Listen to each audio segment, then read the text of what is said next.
ঈদের সময় বললো গরুর বেচন আঁকবো, দেখি গায়ে একটা এক পাই কিনা।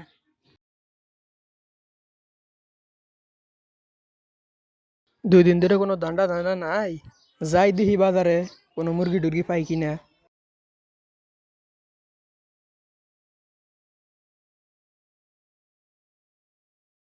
এই তোর গরু কি এটা বেচবি? হ ভাই, কত বেচবি?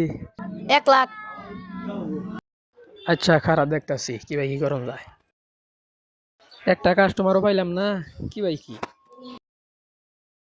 ভাই কি গরু টরু কিনবার আইলেন নাকি? হ ভাই, গরু কিনবার তো আইলামি। দেখছি গরুটা পছন্দ হয় কিনা। পছন্দ তো হয়েছে, কত নিবেন? আরে ভাই দাম একদম কমাই ধরে দিল, আনে যেহেতু এলাকার মানুষ আহুনি দিকে। দাম কত? আরে ভাই আনের হাতে দাম নিয়ে বাঁচবো না, আনে এলাকার মানুষ কমাই ধরে দিল আহুনি দিকে। গরুর দাম কত? আরে ভাই আনের হাতে দাম নিয়ে বাঁচতো না, আনে যেহেতু এলাকার মানুষ 1.5 লাখ দিন যে।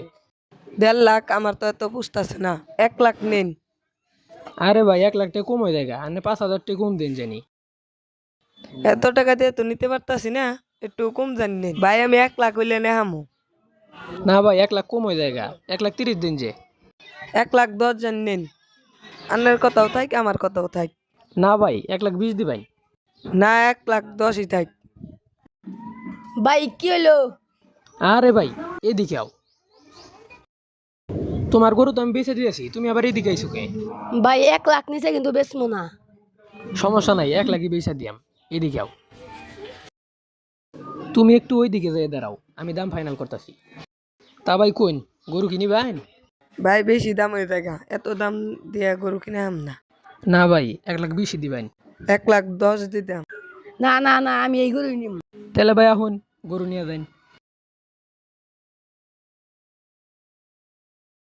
1,10,000 ফুলাই নিলাম। 1,10,000 দিয়ে তো নিয়ে আইতাম। গরুর দাম কত? 1 লাখ। 1,20,000 যে কইলো। কি জান আমি কেমনে কমু? দালালের চক্করে পড়ছি তো। আরে ভাই দালাল কোনকে? ওর গরু আমি বেচা দিই, 2 পয়সা ওরও থাহে আমারও থাহে, 2 পয়সা নিয়ে আমি বাড়ির যাই গিয়া। এটাই আর কি আমার ব্যবসা। দালালে কইলো কি রে? ধর হালারে।